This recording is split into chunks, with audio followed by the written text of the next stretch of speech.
Hey, everybody. Welcome back to another episode of Cinema A to B. Alec, special episode today. We kind of had this unwritten rule on the podcast that we wouldn't really have any guests. It wasn't a hard and fast rule, but when we started this, that really wasn't the aim. But I'm happy to break that rule for today's guest. I'll give him a quick introduction. Today's guest is an Emmy-nominated director, storyboard artist, animator with a career in film spanning nearly 4 decades. His credits include Who Framed Roger Rabbit, All Dogs Go to Heaven, Pocahontas, Hercules, Tarzan, and one I'm really excited about, The Iron Giant. Directorial credits include The Journal of Edwin Karp, narrated by Hugh Laurie, Centurion Resurrection, and 2 recent short films that we're going to get into discussing, award-winning shorts, Censure and Confines. Richard Bazley, welcome to the podcast. Welcome, yeah. Thank you for letting me gate crash the party and for having me on. I feel really privileged, and I've been watching your shows, and they're incredibly in-depth, detailed analysis. I was watching the one of Saving Private Ryan, which I haven't seen for years, and I've got the urge to watch it again because I haven't seen it in so long. But the way you break it down and analyze the films, I think it's fantastic. Well, I appreciate that. So we're really curious what your kind of passage into this wonderful world of filmmaking, what got you started? It's a long, long journey. I mean, I'm from the southwest of England, Devon, Exeter, and I grew up, it was basically farms all around, out in the countryside. So we didn't have DVDs or videos or even the internet. So films, it was exciting when a film came to the cinema, and if you went to see a Disney film, you might not see it again for another 5 years. You had to wait that long. All the things I got most excited about was Christmas. Every year on TV, they would show Jason on the Argonauts with the work by Ray Harryhausen, stop motion, it was magical, absolutely magical. And that's in days when one guy did it all and you didn't have a team of hundreds of technicians, It's a craft, it was beautiful. So that was my highlight of my Christmas. I was that sad, So I also used to, there was nothing to do. There was no computer games or anything. So I would go out and draw. You had to make your own entertainment. So I'd go out and draw in the fields and draw landscapes and draw people. So I got into art. Films were such a remote possibility. I remember my mum got me this book by Leonard Maltin, the film critic, called The Disney Films. And it was all in black and white. And in the back, there were shots of Disney World down in Florida. I said, can we go there? And she said, well, no, you've got to be rich to go there. And this was in the years before cheap package deals to Miami. It didn't exist. So it was this far away thing. So I had no idea, it's a long journey, I had no idea that within 15 years, or probably a bit longer, that I would be at Disney and I would be a lead animator, and then I could take 6 guests for free to Disneyland and have discount. And it was a good time. We weren't like rock stars, nothing like that. But if we were at the park and you showed your pass and the cast members knew you were an animator, they quite often wanted a picture. So it was quite good for the ego. It was That's a good awesome. time. So what year did you start with Disney then? Oh my! So years later, I went to art school, did graphic design, publicity, went to London, and I went up. I heard they were doing Who Framed Roger Rabbit in London. I'm trying to remember what year that would be now. You'd know better than me, actually, the year. But the year Roger Rabbit was made. And I went along with a bunch of artwork, and they looked at my portfolio and said, well, this is very nice, but we're looking for experienced animators. So I went away and taught myself, basically. I got a coffee table with a glass top and a light, because you do what's called the in-betweens, in between the animators. That's your entry level. That's when you learn your craft. It takes at least 5 years to become a good traditional animator, So I taught myself over 6 months and then went back. Well, I went actually to some other studios, and one studio said, look, this is a really good test. We'll show it to Disney. And I went up, they recommended me. And I went up and they said, well, we'll give you an in-between test. And I did it. And then they asked me to do evening classes for 10 weeks. And then they hired me at the lowest level as an in-betweener. And amazingly, after 6 months, they were so desperate to get footage done, they were chucking me scenes to animate at the end, which Oh, wow. I can't believe it. But there was a big budget and everything, but it's so manic at the end of these productions. So it was trial by fire, and you're thrown in at the deep end, and I loved it. But it's a long journey from that. Although that was my job on Roger Rabbit, they didn't just whisk me over to LA then. wasn't experienced enough to get through immigration. They have to prove they can't find another American to do the same job. So you have to prove exceptional ability. So I ended up going to Manchester, working on something called Count Duckula, which you probably won't know. And they previously did Danger Mouse. Then I saw that Don Bluth was setting up in Ireland, Don Bluth Studios. They were a breakaway from Disney. And I saw one of your podcasts. You mentioned All Dogs Go to Heaven, I think. Anyway, I went there. Thanks for adding to my childhood trauma with All Dogs Go to Heaven. My goodness, I'm still have nightmares about that sometimes. It's a dark film. It is. For kids, which is great. Actually, that was Don Bluth at his best with Secret of Nim, was at his best before they dipped down into a series of films. Unfortunately, but there's a great scene there with Charlie, with Anne-Marie in the background. Charlie's in front, and he's being, it's full of bravado, and he's saying, she means nothing to, he's talking to Itchy, the little dog. He's saying, she means nothing to me. She's nothing. And she walks down behind, and she's got tears in her eyes. And the way it's composed with him in the foreground, and she comes down the background, that's a great bit of directing. So a terrific film, I thought. So it wasn't until I worked at Don Bluth and became a lead animator on Thumbelina. I then heard that Disney was looking for animators, and they actually put an advert in the newspaper back in the day. No online stuff, it was an advert looking for animators. And I got all my animation together, photocopied my scenes, and I had a portfolio this big. It cost me £100 to send it to Disney back then, sent it over, and then I got a call a couple of weeks later, and I'd actually said to my wife, well, let's go to the Paris studio, because she didn't want to go to LA. You'd had the riots then and earthquakes. So I said, okay, I'll apply to the Paris studio. So when they called, they said, well, we'd like to offer you a job. I said, in the Paris studio? I said, no, LA, we want you next week.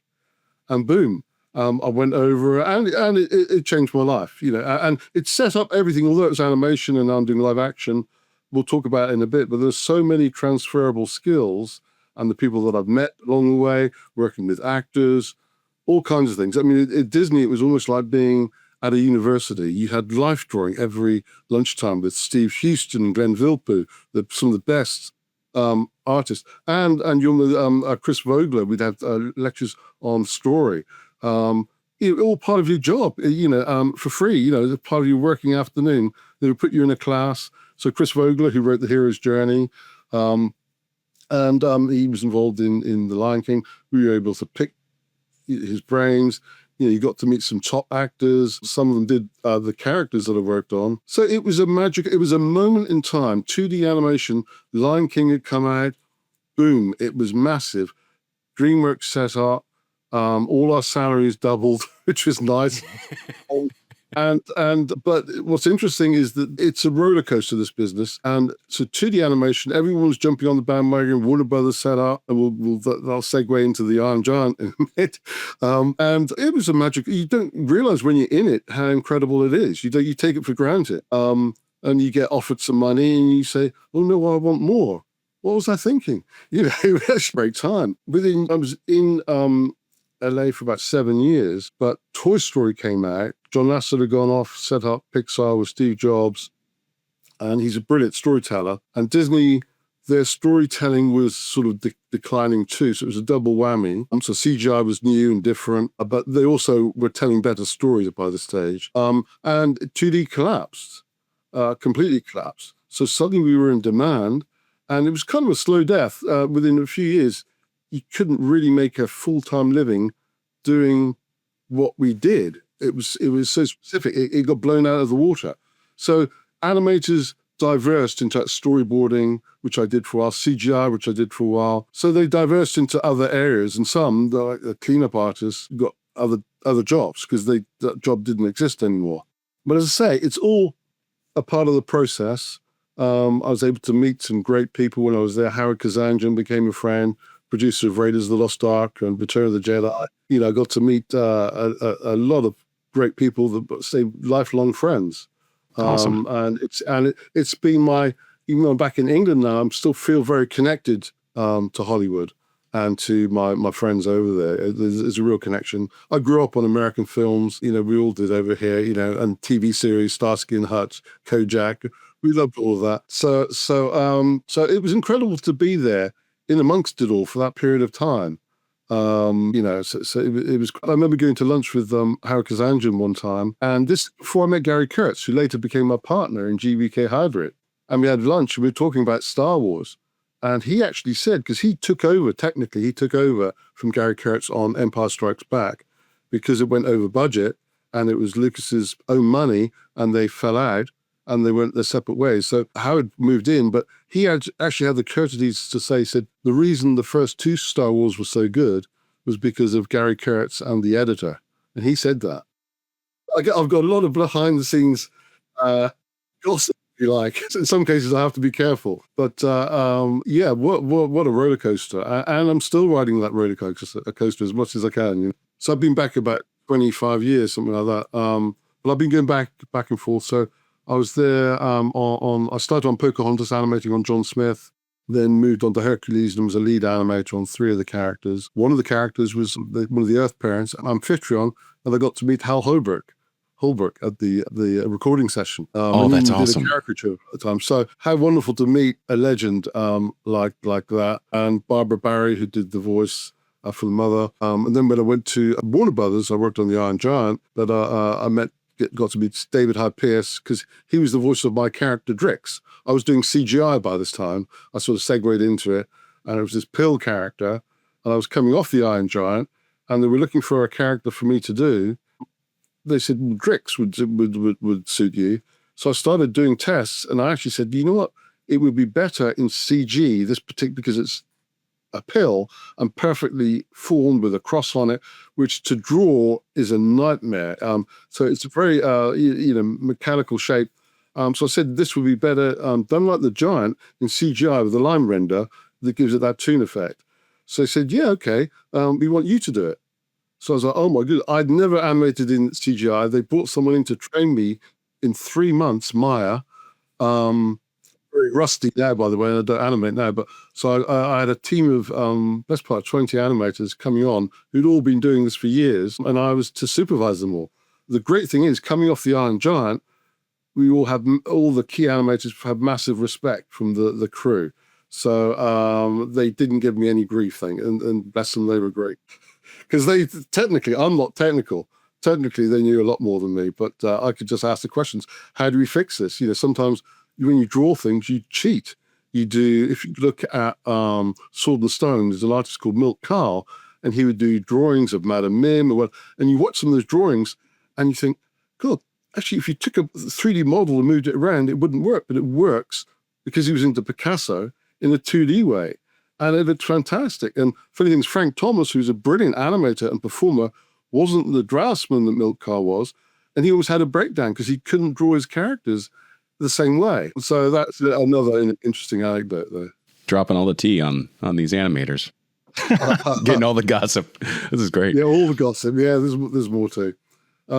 So obviously with the transition of the collapse of classical 2D animation in Hollywood, I'd started moving into directing more. I was doing some freelance boards when I was going back and forth to LA, and I was doing some work at a studio in Glendale, and just storyboarding. But what happened was they got a much bigger project worth millions, and this was a tiny pilot. And the creator was Matt Davis, and he was a producer down at Sony Pictures Animation. And he was looking at my boards. He said, "Well, I'd like you to direct this."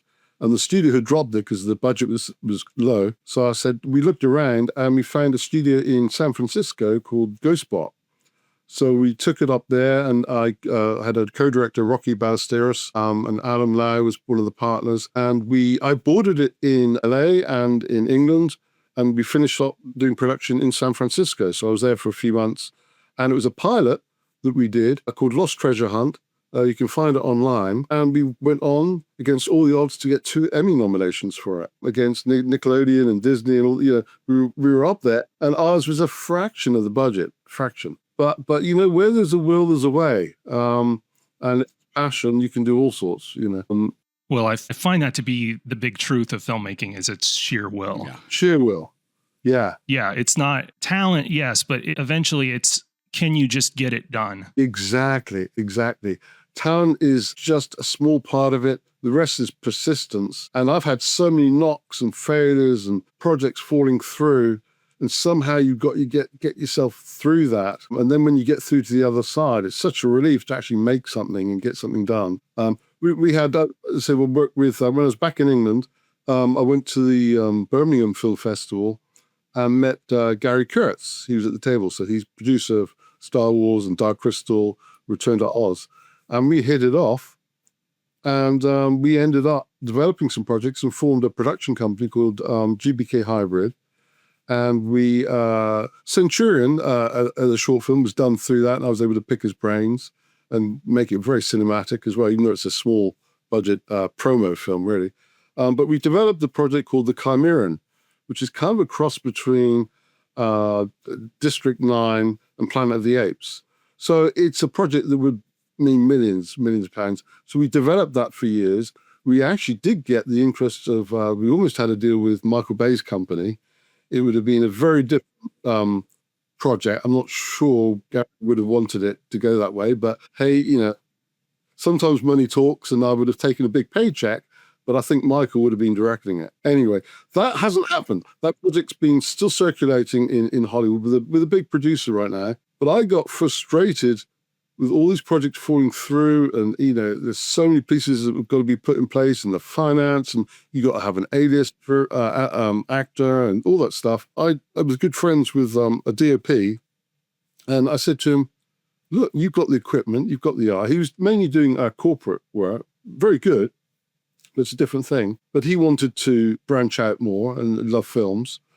I said, let's just go make a film. We had no money. Let's just make a film. And Tom Conti was a friend of mine. I wanted him in another project called Icy Spiders. And the Hollywood producers that were involved at that time wanted a bigger name, go figure. But Tom Conti, of course, incredible. He was good enough for Christopher Nolan, So I said to Tom, I said, look, I've got this little project. I know Icy Spiders hasn't happened, but we've got no budget. He said, Richard, I'd happily help you. So he went off and did the voice. Of course, most of the characters are off screen. And he did the voice for me as a favor. And I'll be forever grateful to Tom Conti, who is a legend. Hugely excited I still talk to him once in a while. And what I did a portrait, a drawing. Sometimes I do some fine art on the side, and I auction it through the Auctioneer, it's called here. I'll give them a shout out. And I do some, I don't know if I should say, some artwork from some films inspired by. Sure. Yeah. Let's leave it at that. I enjoy it. Anyway, so he gave me some great advice. He said, Richard, give the actors freedom. And interestingly, Christopher Nolan saw, one of his actors said, Gary Oldman, one of his actors, Gary Oldman said, he doesn't give them extensive notes on set. They've worked it out ahead of time, discussed it. And one time he said, just up the intensity. There's a famous actor as well who says, I'm trying to think of his name, and he says, just let me do my job. So, and one of the things when I was at Disney too, because basically I was an actor with a pencil. So people think illustrator, it's not. Drawing is just the vehicle, you're an actor. So I learned a lot of things. We did improv classes and other things, and the directors on Hercules, hugely experienced. Yeah, directed Aladdin, multiple other Basil Baker Street, lots of other films. And they actually gave us, the lead animators, a lot of freedom. So you had ownership of that character. So you helped develop the design, the way it moved, the way it performed. And I remember for certain characters, you need live action reference. Don Bluth is big into that. And so we had some actors in, different to the voiceovers, so they do more physical performances. I was there, I'd never directed any live action before, and they were there for 10 minutes, and we had a scene where the mother has to come in and pick up a baby and deliver, baby Hercules, and deliver some lines. And they were there for 10 minutes. I said, okay, we're off, you take care of the rest. And I didn't know they were going to do this. So I was there, all these people lined up with cameras and recording equipment, and I had to supervise the rest of obviously they trusted me enough with it. But again, you're thrown at the deep end. And everything I found I've learned on the job rather than a course.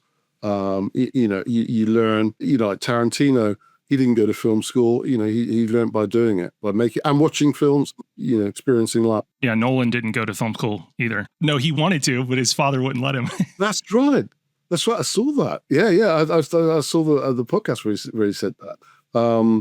But he teamed up with, I think his partner's a top producer. So I mean, he's a brilliant director.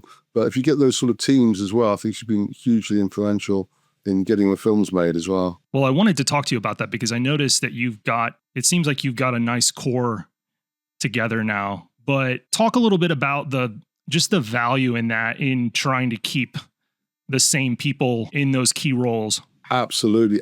You've nailed it. I will give an animation example. If you look at the best performances and best films from Disney, the animators were the best. I think they were in the 60s, even 70s. They were the 9 old men, and they'd been together working over and over and over, and they knew they had got it down. And nobody touched Disney years ago because nobody had teams long enough that worked together long enough, you know. So already on our very, very small scale, I've been able to put together a team. It's taken a while. I'm going to give a shout out to certain people here who are invaluable, and we wouldn't have been able to make the films without them. So the core is always the scripts, of course. I'm not a writer. I've written bits, and in Censure, I wrote a scene, and I come up with ideas, but I'm an ideas man. And I'm very visual, so you know, I lean towards Ridley Scott and more sort of visual aspect of filmmaking. But you need a good writer. So I discovered this chap. I mean, I've looked at lots of writers over the years, and there's loads out there, but it's finding good ones is very hard.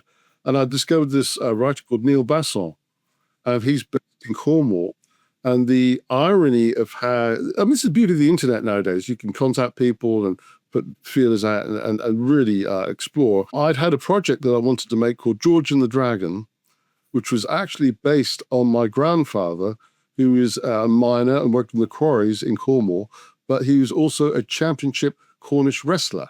All his life, he lived in the village as a working man, but they used to have hundreds of people would turn out. In the century before, there would be thousands of people would turn out for Cornish wrestling. In fact, there's a US president who did it, and I can't remember his name right now, but there's a US president that did Cornish wrestling. So my grandfather would tell me these stories, and he'd never been abroad, but he went to London and he wrestled somebody called a Japanese martial arts expert called Yukio Tani. And he went up to London, and it's in the newspapers, or it's all in the press in the old days, where this team of Cornish wrestlers went up and they all battled with him. They all had a wrestling match. And I went through, whilst I was researching it, I was going through the BFI film footage, and there was some black and white, grainy footage of these Cornish wrestlers. And I started studying them, and I zoomed in, and there was my granddad. Wow. It was like That's fantastic. Yeah. You know, I discovered that, and let me just wipe my tears away. So, but bless him, he was an amazing man. You know, not an intellectual. He didn't understand what I did when I was younger. He would have a West Country burr, and he would say, "Yeah, boy," he said, "Come in." He said, "One day you'll have to do." I used to do these cartoons all the time. He said, "One day you'll have to do something proper. You have to do a proper job." You know, so that was what he would say. And he would I'll tell another anecdote. One day I was an 18-year-old, or a bit younger actually, strapping young man. Well, I thought I was. And my granddad was short in structure, but broad and tough. And he said, "Yeah," he was going to show me some wrestling moves. He said, "Yeah, come here." So he said, grab my shirt. I just grabbed him. He said, "Throw me." And I tried one way. I couldn't. And boosh. I'm on my back, winded, and my mum shouts out the window, "Be careful with your granddad." He was 75. Yeah, he just floored me, you know. So it's a story I want to tell about him. It's drama. It's not a documentary. It's a drama. So we've dramatized the story. It would almost be like a Rocky thing. Now, in real life, he and all of them, I think, lost to Yukio Tani. But there was a technique they used that was actually illegal. But in my story, we have a twist to it. And I won't give it away. I won't give away the twists. But because the Japanese man, the Men of Honor, there's a rematch, but not at the stadium. So, and Grandad used to tell me this other story where he was in a field courting, they used to call it, with his grandmother. I think they're going for a walk in the field. And there was a bull. I'm thinking it was a steer, a young steer, but it was a bull. And it charged him, and he grabbed the horns and stuck them into the ground. Now, it sounds like a make-believe story, but he was not one to exaggerate or boast. So I like to believe that story. So I will feature that in the film, and is part of the climax of the film because he's got these demons in the story, in the drama, makes surviving. And at the end of the film, when he's buried the demons, there'll be a shot of him grabbing the bull's horns bush and putting them into the ground. And he's laid that issue at rest. So that's my visual metaphor that I want to use in that film. Now, do you do your own storyboards? Yes. So for years when I came back to England, I did CGI for a little bit, but it didn't really quite float my boat. So I got into storyboarding more because it's closer to directing and telling the story. But a lot of it was TV series stuff. Over here, it's called Horrid Henry or Thomas Tank. I did loads of it, but I became very disillusioned because it's children's TV series stuff. And it's not your film. You're just churning it out and up, But it's a paycheck, But the good thing was I was learning the skills all the time of storyboarding. So we would do thousands and thousands of boards, drawings in a month. It's crazy. And I went back and directed a couple of TV series. It was called Full English for Rough Draft. Writers have gone on to do live action stuff now. But I was directing, but then I would board a third of the sequence and then supervise a couple of board artists to do the rest. Yeah, it was all good experience. I got to use the software, Toon Boom, Storyboard Pro. So it's done digitally on a Wacom tablet. So it was good. It was good learning. So over the years, I had a few projects fall through. I remember doing some boards for a horror film I was going to direct in Ireland, and I did loads and loads. And it was one of those stories, you're going to get paid, you're going to get paid. But if I didn't do it, I wouldn't be able to make the film properly. So I carried on doing it. So I'm owed thousands, and it never happened. So I'm always very cautious. So what I do nowadays, because John Fry, my DOP, who's brilliant, by the way, has done many corporate work. They don't work so much from boards. So we can do a combination. I'll do some beat boards of key scenes, some thumbnails, and a shot list. But if I have a big feature, I would be tempted to do quite a bit of boarding, but I would pull in a team because depending, say if it's like the Chimeran, when you've got complex VFX, you have to be more involved in the preparation of the shots down to the closest details because you're combining CGI and all these elements that have to fit together. The beauty of small films like Censure and Confines is there's no CGI, very little effects, so you can be a bit more freeform. You can have your thumbnails and your shot list, but I can say to John, let's grab this a minute, because I do love improv and spontaneity. On a big set, that's hard to do. You can throw in a freebie with the actors and just, once you've done the lines, okay, let's try a freebie. In Censure, in Confines, actually, I said to Luc F. Dejang, was the leading actor in that. I told him that I love improv and spontaneity. And we were doing a shot by the scene. It was a beautiful snowy day down by the lake at Corsham Court, where, by the way, Stanley Kubrick shot Barry Lyndon. That's awesome. Yeah, right there. So I'm there shooting, and we also have a scene in the maze. So we're there, and I said to him, okay, you're down by the lake. I want you to go up and touch the tree. It's a magical time with your wife. He said, I'll give you something interesting. So we're filming, and suddenly he's got the actress on his back doing a piggyback, and they run up and she hops up. I thought, yeah, why not? And it works beautifully. It wasn't in the script, it wasn't directed. It was a bit of spontaneity, and I gave the actor freedom to do that. And because it was an indie film, we could. And same with Censure, we had Conor Wulfric, who'd actually, I just found him through an audition that he did for the horror film that I was going to make in Ireland.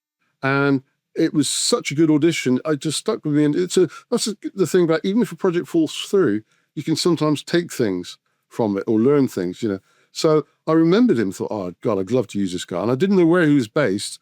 And amazingly, he's based up in Marlborough, only about 25 minutes from here, incredibly.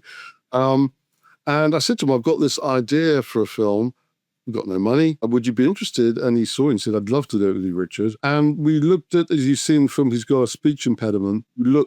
We do the research ahead of time. So we looked at, there's somebody called Gareth Gates, who's on our equivalent of The X Factor, which I think you have in the States as well, or the American, something similar.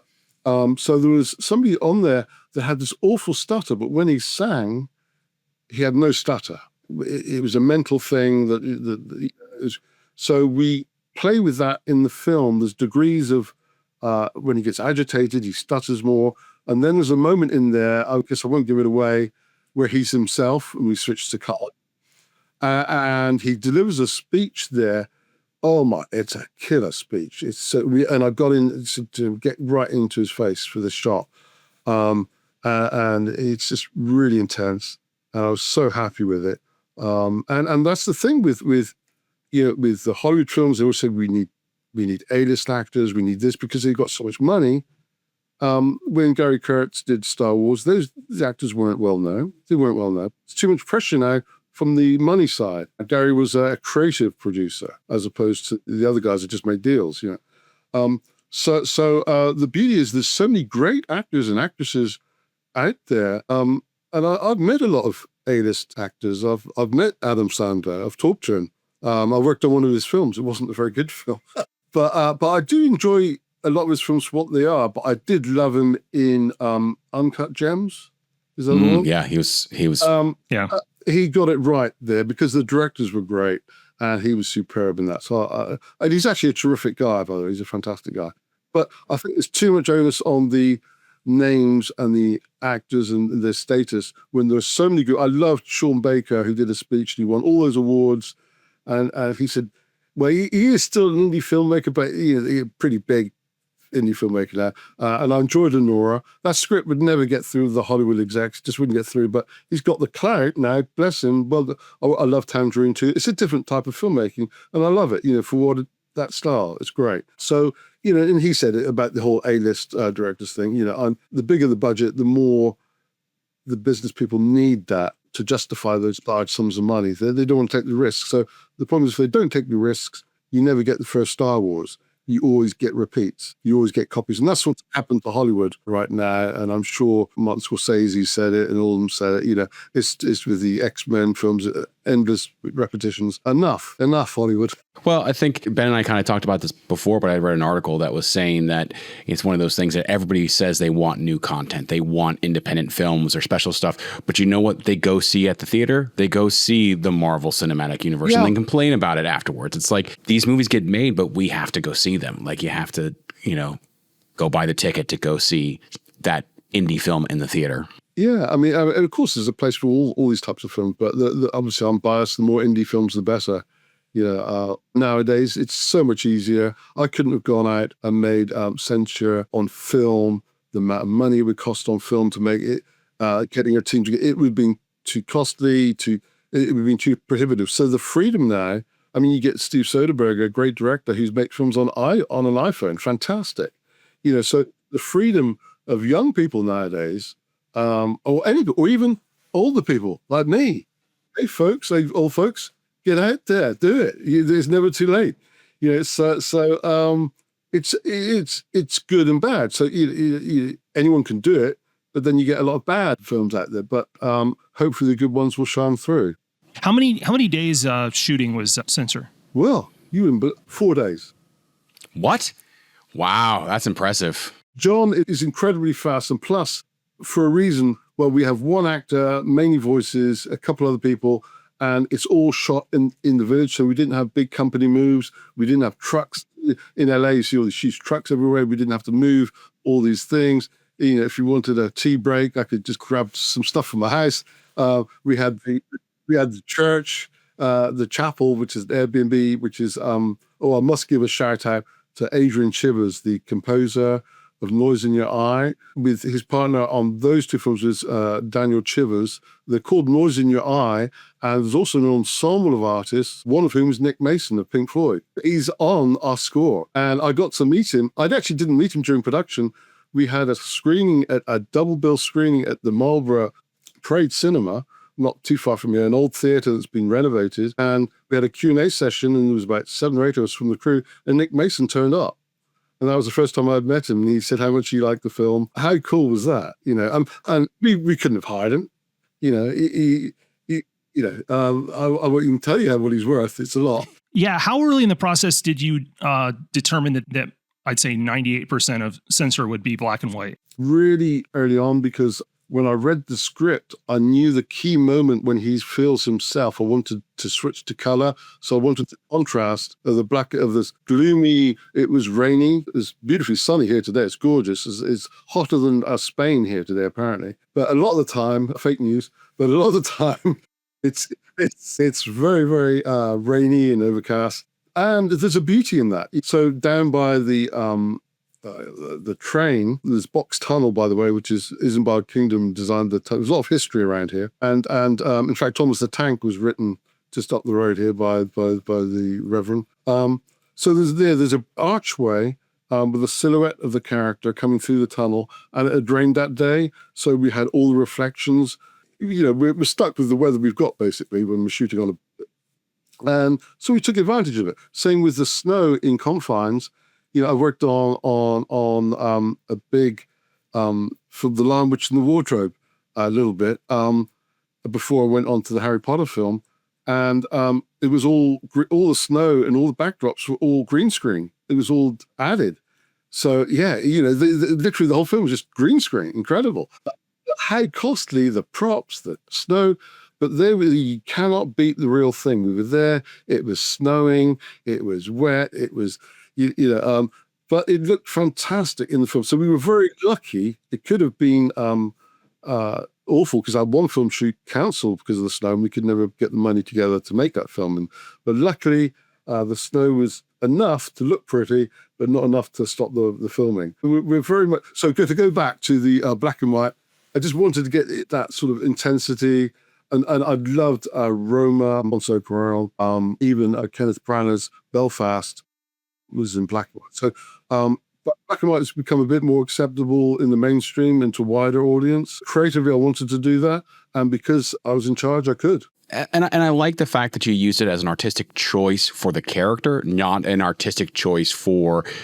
I just want to shoot a black and white film. You were like purposeful of it's black and white because he's... not not himself kind of a thing. Yeah. And I always feel that the ideas should drive the technique. And which is, I'll bring back to the your podcast with Saving Private Ryan, because I share a similar opinion on shaky cam, where you talk about the shaky cam. And you're exactly right. In Saving Private Ryan, it's brilliant because it's the right choice for that moment, and it works for the intensity of the shots and the cameras moving.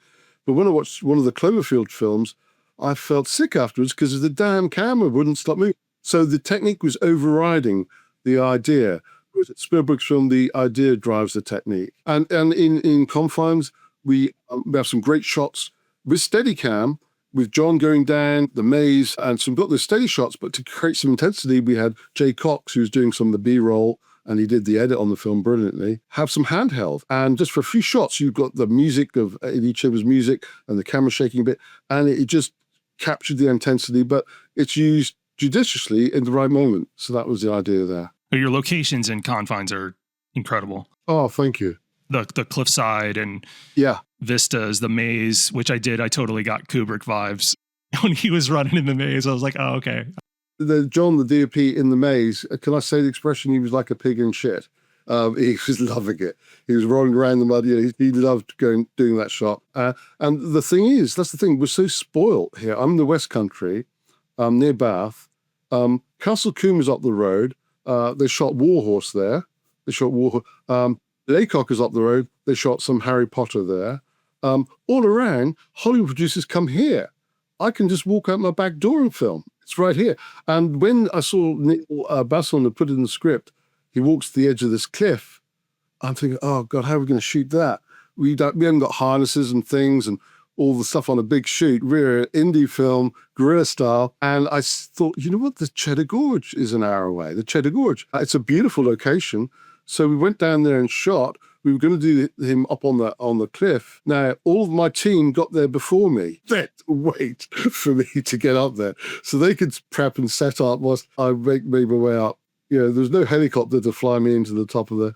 So when we were shooting near the cliff, I said, don't get too close. Don't get too close to the edge. And we could film it in a way, John could film it that it looks close. And Luke's walking up to the edge and I'm saying, stop.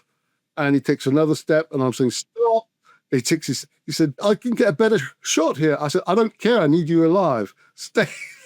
And we shot it. And John's up there, gets in behind him. I get this. Oh my! I'll just let you know. I was way back, and shouting at the directions from afar. So the joys of indie filmmaking. You do what you got to do, and somehow you find a way. Well, but I appreciate your commitment to safety, because indie films are the ones that end up being the most dangerous, because people are just willing to push too far. Look what's happened terribly with Alec Baldwin, how sad that was. And some other big directors, there's been incidents on sets, even with all the safety and everything you can have in place. There's unpredictability, that you can't predict sometimes. So, you got to be aware of those things. But we can take genuine risks that aren't that risky when you're, because you haven't got the red tape and the restrictions, film permits. In some cases, you sort of need them, but in a lot of cases, you can put up a notice.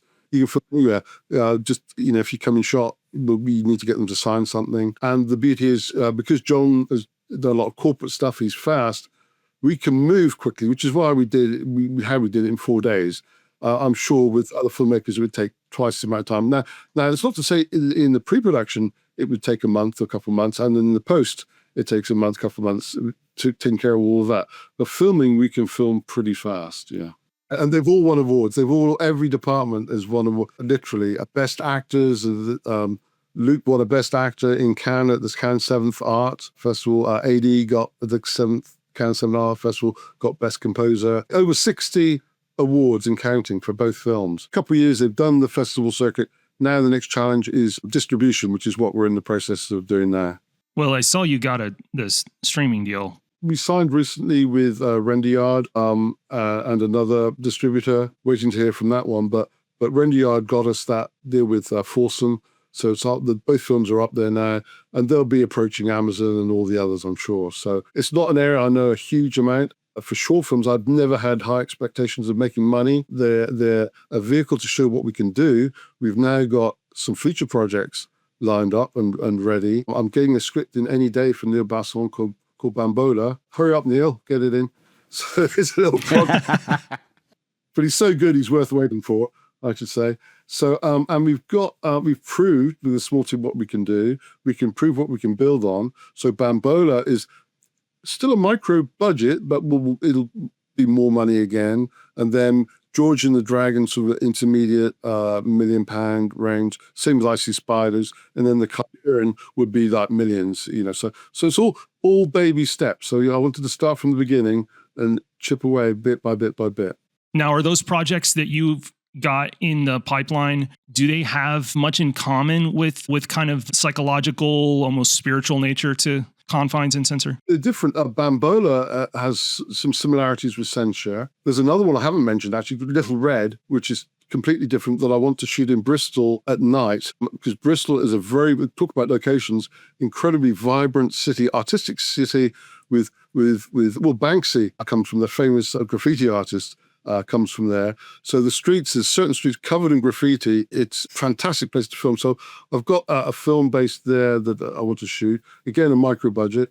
They're all different. I think it just happens that the nature of the idea led us in that direction. George and the Dragon is completely different. There's a dark element, but it's a little, not action adventure, but you got the fighting, the classic boxing movies, that sort of thing. Little Red is about this girl that misses the last train and gets lost in the city, and the reference of Little Red is almost like Little Red Riding Hood. The city is the beast, and how she kills with the whole night vibe and gets through the night. I won't go too much into the story there. And then the Chimeran is a bigger thing again, which sort of has elements of reference to the slave trade, probably in some ways, and Planet of the Apes, and there's sort of allegorical things in there. So they're all quite different, but yeah, Censure and Confines do have that sort of a mental health issue thing. Mm-hmm, yeah. They say talk about what you know, so maybe there's some mental health issues that I'm getting out through making my films, because artists do suffer, and you know what? I jest, but in Confines, it's a man beating himself up through. Again, I don't want to give away the story, but he's beating himself up over a decision that he's made, which is understandable for his wife, and he goes along with it, and then as a result of what happens, he's blaming himself. The Blind House, which is literally just up the road here, it's a mental entombing of himself, and he's going round in circles in his mind and beating himself up. And there's several interesting things in here. One of the ones was, although it's a monologue and beautifully delivered, I wanted to make it appear bigger by having these other shots. So originally we didn't have the maze scene. So I said to Neil, I said, why don't I get some more visual stuff going on? And I'd seen a great documentary on Netflix called Stutz with Jonah Hill, where he interviews his therapist, and his therapist has Parkinson's, and he does all these little diagrams, they're wobbly lines, and he uses these diagrams to help him get through these things. And one of them was a maze. And he says, see this maze? He does his wobbly line. He says, we all get stuck in the maze. And he just draws a line past it with an arrow. He says, you've just got to move on from it. You get bypassed it. So I said, let's use the maze as a metaphor. And he's there beating himself up. And then you think he gets out, but he's still beating himself out and he's still stuck in the maze. And it's not until he has a complete breakdown that's gone away. And guilt, there's some other symbols in there. I'm doing what David Lynch would never do, and I'm actually telling you, people. Yeah. David Lynch would never do that, and I love David Lynch, by the way. But there's a crow that flies away, and that's his guilt releasing fly. Not everybody will get it, but those that do go, wow, that's cool. If they watch it again in the end, that's a cool metaphor. So the crow flies away, and then the obvious one is loss is a skull. So that seemed like a more obvious one. So there's lots of visual stuff going on in there. So there's definitely a link to those two films and Bambola. So Bambola was going to be another short in the same vein. But then when the script came in at 30 pages, when Neil had done Censure, it was 20 pages, and we ended up with a 40-minute film. Technically, they say a minute per page. But when I get hold of the script, I embellish and I add all these things, and it ended up being double. So with Bambola, I said, well, in theory then, if it's 30 pages, we're going to have a 60-minute, which is going to fall in between a feature and we might as well, we've done 2 shorts, let's go for it. Let's expand it. That's what he's doing right now, and he's expanded it. And by the way, I've got 2 potential producers maybe putting money in. I can't say who they are. One of them is massive, and it's not the type of film that he's known for a whole slew. I'm dying to say, but it may not happen. We'll see. So he's done a lot of big blockbusters, but he wants to give back and work with small indie filmmakers. And if that happens, that would be quite magical. But we'll see. If that happens, I'll be shouting it out everywhere. But we'll see. Lots of moving pieces. Lots. To get these things off the ground. So, Ben, all I'm hearing is just that we're going to have to get started on The Boys Will Do You Wrong Too. Tell the rest of that story. No. What is that? I missed that one. It was a dreadful short film that I made in film school with an Alex starred in it with another friend, and it was it was terrible. Well, you know what? Said he did his short film was awful, but Spielberg said his first film was dreadful. So you picked your company.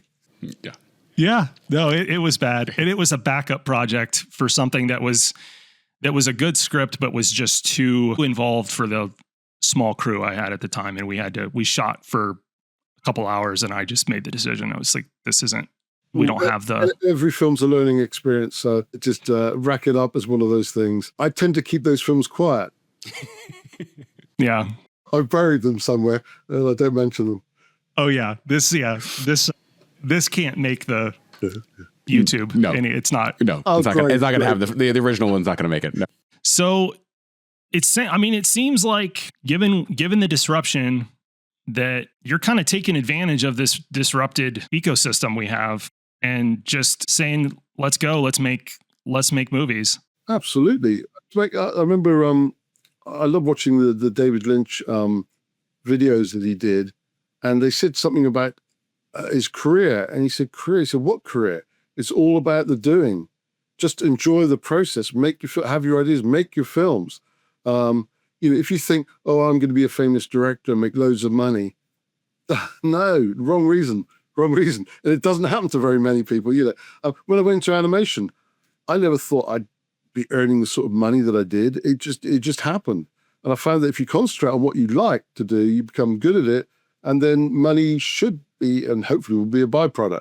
But I'm not holding any expectations. So with the bigger films, if they happen, fantastic. If they don't, I'll carry on making some more smaller films for the hell of it, because I love it.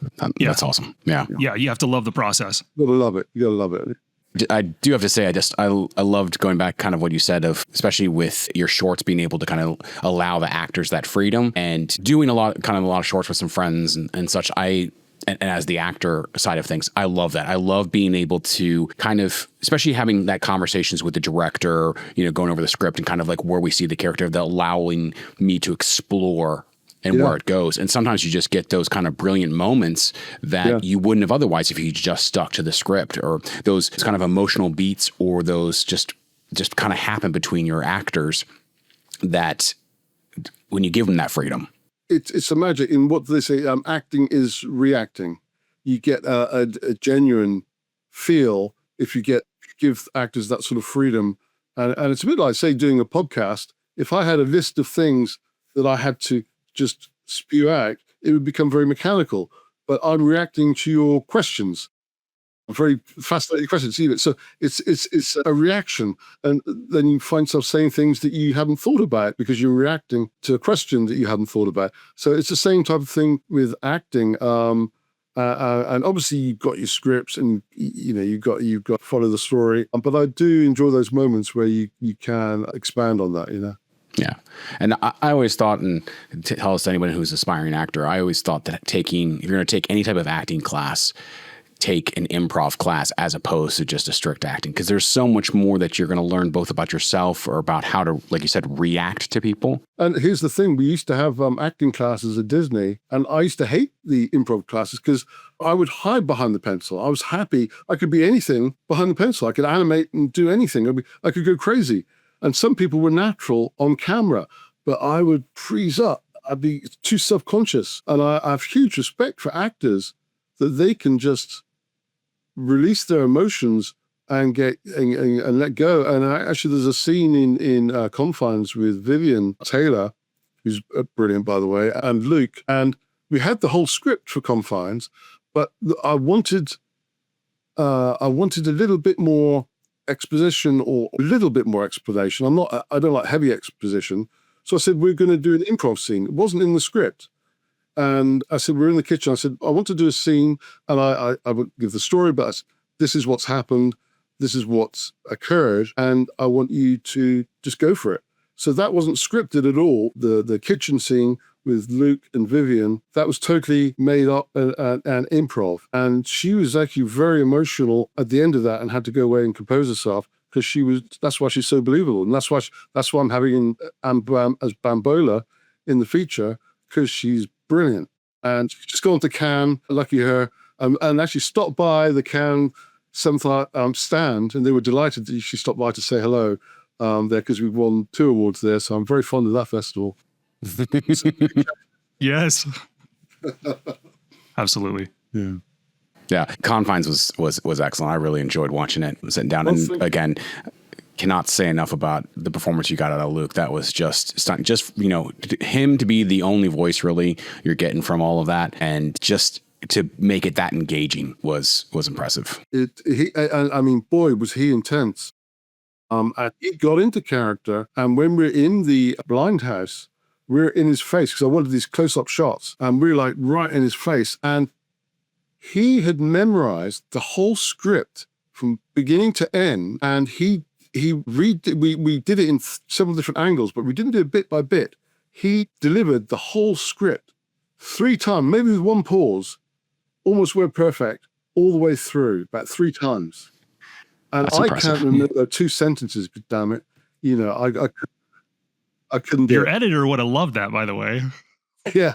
So but one time, John was trying to get the shot, and he was this close in his face. I'll do it like this, right in the. And he said, "Can you stop fiddling with those knobs? Can you stop?"